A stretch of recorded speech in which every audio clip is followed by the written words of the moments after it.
अब हम आपको अफगानिस्तान लेकर चलते हैं, जहां के लोग भारत जैसी आजादी के लिए तरस रहे हैं। जब वो भारत की इन तस्वीरों को देखते होंगे अफगानिस्तान के लोग, तो सोचते होंगे काश हमने भारत में जन्म लिया होता। अफगानिस्तान से अमेरिकी सेना अभी पूरी तरह से वापस लौटी भी नहीं है कि वहां तेजी से तालिबान एक बार फिर से कब्जा करने लगा है और अफगानिस्तान के सैनिक अपने अपने हथियार सरेंडर करके अपनी जान बचाने के लिए अपने परिवारों के साथ आसपास के देशों में भाग रहे हैं।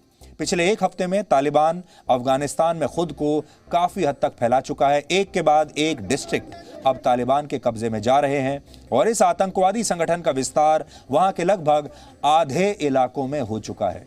सरल शब्दों में कहें तो अफगानिस्तान में कुल 398 जिले हैं, 398, जिनमें से 193 जिलों पर तालिबान का कब्जा हो चुका है और 130 जिलों में तालिबान और अफगानिस्तान की सेना के बीच इस समय लड़ाई चल रही है और केवल 75 जिलों पर ही वहां की सरकार का नियंत्रण रह गया है और ये और भी कम होगा आने वाले दिनों में। यानी स्थिति बहुत गंभीर है। तालिबान धीरे धीरे तेजी से आगे बढ़ रहा है और कोई बड़ी बात नहीं कि तालिबान ही अब वहां की असली सरकार बन जाए। कहा जा रहा है कि आज से 20 साल पहले तालिबान इतना मजबूत नहीं था जितना अब होता जा रहा है। यानी अमेरिका के आने के बाद से वो और मजबूत हुआ और ये भारत के लिए बहुत बुरी खबर है। अफगानिस्तान भारत और पाकिस्तान दोनों देशों का पड़ोसी मुल्क है और इसीलिए अफगानिस्तान का महत्व भारत के लिए काफी बढ़ जाता है। आपको याद होगा 1999 के कांधार हाईजैक में तालिबान ने आतंकवादी मसूद अजहर को छुड़ाने में बहुत मदद की थी और तब से लेकर अब तक भारत अफगानिस्तान में तालिबान की चुनौती को कम करने के लिए काफी पैसा लगा चुका है, वहां निवेश कर चुका है। भारत के सैकड़ों प्रोजेक्ट्स इस समय अफगानिस्तान में चल रहे हैं और ये जो तस्वीर हम आपको दिखा रहे हैं 1999 की है, जब इस प्लेन को हाईजैक करके पाकिस्तानी आतंकवादी कांधार ले गए थे अफगानिस्तान में और कांधार में इस प्लेन को उन्होंने लैंड करा दिया था। अब आप सोचिए कांधार ही क्यों लेकर गए, क्योंकि इन पाकिस्तानी आतंकवादियों को तालिबान से पूरी मदद मिल रही थी और इन्हें सबसे सुरक्षित जगह उस समय कांधार ही दिखाई दी और तब हमारा पूरा देश जानता है कि हमने कितनी मुश्किल से अपने यात्रियों को और इस प्लेन को यहां से छुड़ाया था।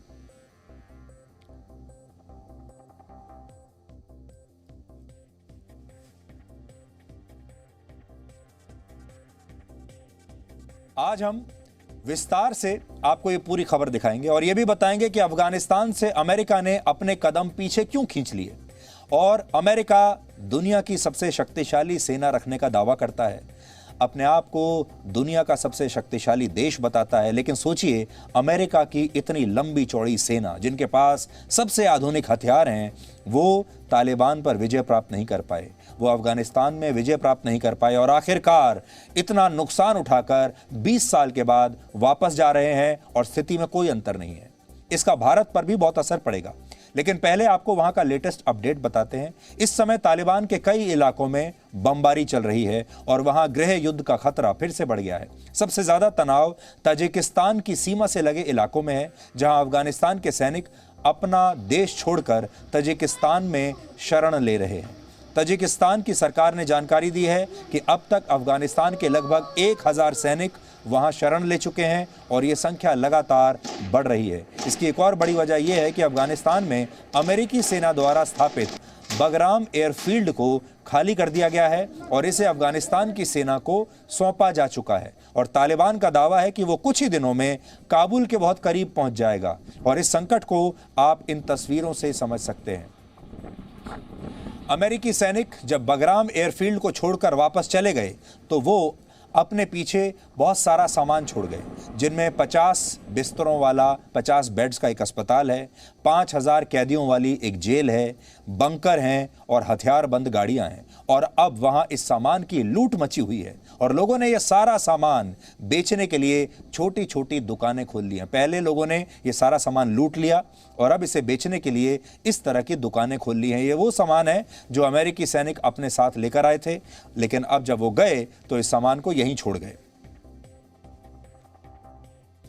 हालांकि आज यहां यह समझना जरूरी है कि अफगानिस्तान में संकट और संघर्ष बढ़ता क्यों जा रहा है।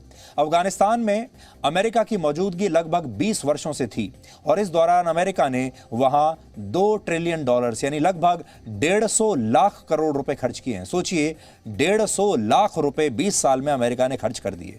इनमें से ज्यादातर पैसा तालिबान के खिलाफ युद्ध पर खर्च हुआ और काफी पैसा अफगानिस्तान की सरकार को भी दिया गया। लेकिन फिर अचानक से अमेरिका ने अपना एग्जिट प्लान बनाकर खुद को वहां से निकालना शुरू कर दिया। अमेरिका की तरफ से इस पर दोहा में तालिबान के साथ शांति समझौते पर हस्ताक्षर हुए और इस समझौते में उसकी सिर्फ एक बड़ी शर्त थी और वो शर्त ये थी कि तालिबान अल कायदा या किसी दूसरे आतंकवादी संगठन को अपने नियंत्रण वाले इलाकों में ऑपरेट करने की अनुमति नहीं देगा। यानी अमेरिका ने सिर्फ अपने बारे में सोचा और उसने अफगानिस्तान से बाहर निकलने की योजना पर काम करना शुरू कर दिया। इससे यह पता चलता है कि अमेरिका सिर्फ अपने हितों को साधने के लिए काम करता है, क्योंकि अगर ऐसा नहीं होता तो अमेरिका इस समझौते के दौरान यह जरूर सुनिश्चित करता कि उसके अफगानिस्तान से जाने के बाद तालिबान सीज फायर का पालन करेगा, हिंसक संघर्ष में उलझेगा नहीं, वहां के लोगों की हत्याएं नहीं होंगी और तालिबान वहां के लोगों को परेशान नहीं करेगा। लेकिन अमेरिका सिर्फ अल कायदा के लिए और ओसामा बिन लादेन के लिए यहां पर आया था। आपको याद होगा जब अमेरिका पर अल कायदा ने हमला किया था 9/11 का, अमेरिका सिर्फ अल कायदा को समाप्त करना चाहता था। अमेरिका ओसामा बिन लादेन को ढूंढ रहा था और आगे चलकर उन्हें ओसामा बिन लादेन मिल भी गया पाकिस्तान से।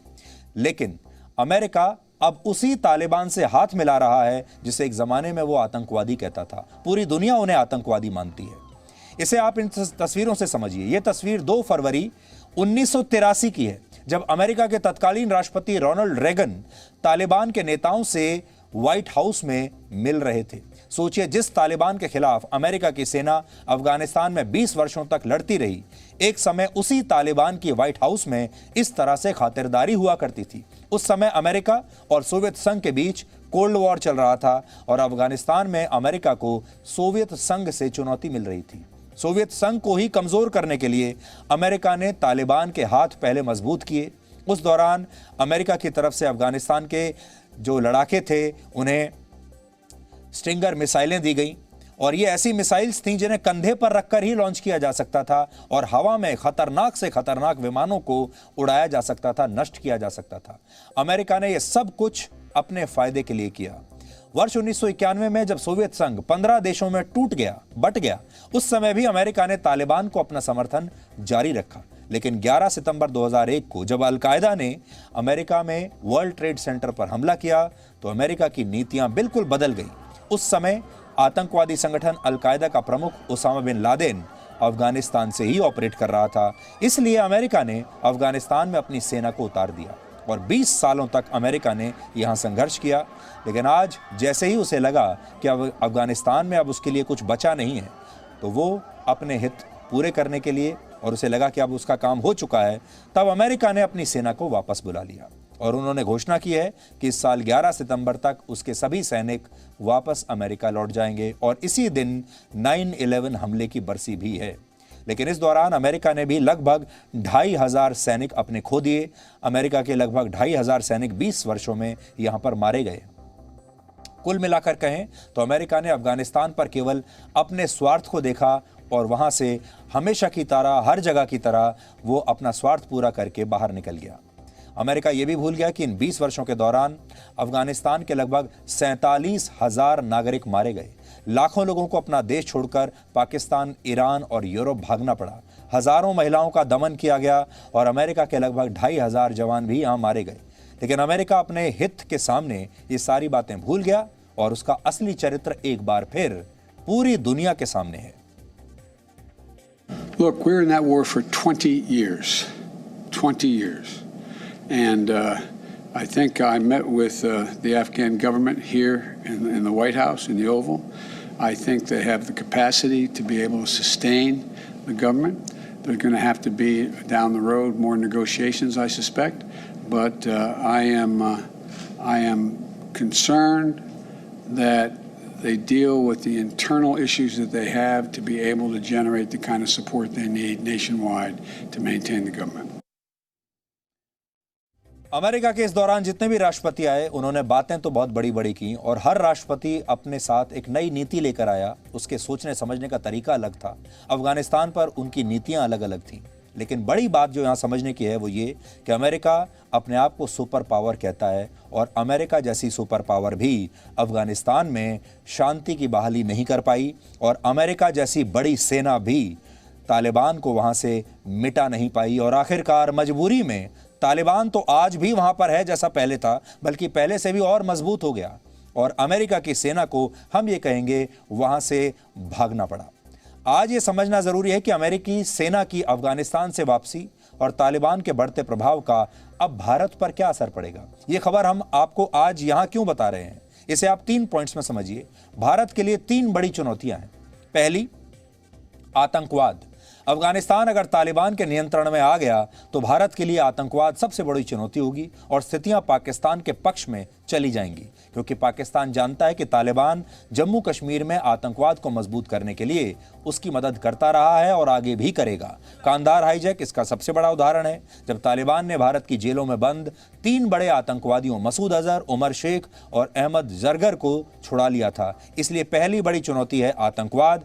अगर तालिबान वहां पर आ गया तो आतंकवाद बढ़ जाएगा भारत में और आतंकवाद को मदद मिलनी शुरू हो जाएगी। दूसरी चुनौती है अपने निवेश को बचाना। भारत ने अफगानिस्तान में बहुत भारी भरकम निवेश किया है ताकि वो अपनी पकड़ वहां पर मजबूत बना सके। भारत पिछले कुछ वर्षों में अफगानिस्तान में $3 बिलियन यानी लगभग 2200 करोड़ रुपए का निवेश कर चुका है और 600 करोड़ रुपए के प्रोजेक्ट्स भारत सरकार ने पिछले साल ही अनाउंस किए हैं। लेकिन तालिबान के आने के बाद भारत के निवेश पर इसका बुरा असर पड़ेगा और बहुत सारे प्रोजेक्ट्स तो ऐसे हैं जो अब ऐसी जगहों पर स्थित हैं जहां पर तालिबान का कब्जा धीरे धीरे हो रहा है। कई ऐसे प्रोजेक्ट्स हैं जिन पर तालिबान अब कब्जा कर लेगा और भारत ऐसे में उन प्रोजेक्ट्स को पूरा नहीं कर पाएगा तो बात अलग है, जो अभी तक पैसा लगा दिया वो भी पानी में डूब जाएगा। तीसरी चुनौती है अफगानिस्तान पर अपनी मजबूत पकड़ को बरकरार रखना। वैसे तो अफगानिस्तान प्राकृतिक संसाधनों के मामले में कोई खास नहीं है, कुछ वहां पैदा नहीं होता, ना तो उपजाऊ जमीन है, ना ही बड़ी बड़ी कोई कोयले, तेल और यूरेनियम की खदानें हैं। लेकिन इसके बावजूद अफगानिस्तान पर हमेशा से दुनिया के बड़े देशों की नजर है, फिर चाहे ब्रिटिश हुकूमत हो, सोवियत संघ हो या अमेरिका हो। सवाल उठता है आखिर इन देशों को अफगानिस्तान में क्या मिलता है। इसका जवाब यह है कि अफगानिस्तान की जियो स्ट्रेटेजिक लोकेशन, इसे आप नक्शे के जरिए समझिए। अफगानिस्तान इस नक्शे में आपको बिल्कुल मध्य में नजर आएगा, बीच में, और इसी वजह से इसे हार्ट ऑफ एशिया कहा जाता है। यानी ये देश एशिया के लगभग सभी प्रमुख ट्रेड रूट्स पर अपना दबाव रखता है और चीन भी इस बात को समझ रहा है। यानी ये एक तरीके से आप समझ सकते हैं गेटवे टू एशिया है और इतने सारे देशों से ये लगा हुआ है। अफगानिस्तान चीन की वन बेल्ट वन रोड योजना का बहुत अहम हिस्सा है और अगर अफगानिस्तान इस योजना से हट जाए तो चीन का एशिया पर वैसा दबदबा नहीं रहेगा जैसा वो चाहता है। इसके अलावा इस समय चीन अफगानिस्तान में सबसे ज्यादा निवेश करने वाला देश है और चीन ने पाकिस्तान के पेशावर से काबुल तक एक मोटरवे योजना पर काम करना शुरू कर दिया है। यानी पाकिस्तान को अपने साथ लाने के बाद अब चीन अफगानिस्तान की तरफ से भी भारत की घेराबंदी कर रहा है अपने पैसे के दम पर, और ये भारत के लिए अच्छा समाचार, शुभ समाचार बिल्कुल भी नहीं है।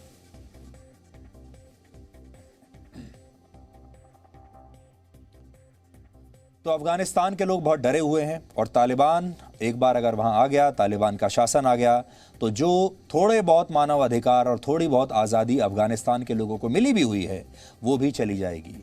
एक गुलाम की ज़िंदगी बिताने पर अफगानिस्तान के लोग मजबूर हो जाएंगे और महिलाओं के दमन के लिए तो तालिबान पूरी दुनिया में मशहूर है, इसलिए महिलाओं के लिए तो वहाँ जिंदा रहना बहुत मुश्किल हो जाएगा। और पूरी दुनिया, चाहे वो अमेरिका हो, चाहे वो यूनाइटेड नेशंस हों, चाहे बड़ी बड़ी बात करने वाला यूरोप हो, दुनिया के बड़े बड़े नेता बिल्कुल खामोश बैठे हैं और तालिबान को ये सब करते हुए देख रहे हैं। इससे आपको ये पता चलेगा कि जितने भी पश्चिमी दुनिया के बड़े बड़े नेता हैं ये सब अपने मतलब से बात करते हैं और जब इनका मतलब सिद्ध हो चुका होता है उसके बाद इन्हें मानव अधिकारों की कोई चिंता नहीं होती। जिस तरह से इन्होंने अफगानिस्तान को बिल्कुल अकेला छोड़ दिया है तालिबान के हाथों मरने के लिए, उससे ये सारे बड़े बड़े नेता एक्सपोज हुए हैं।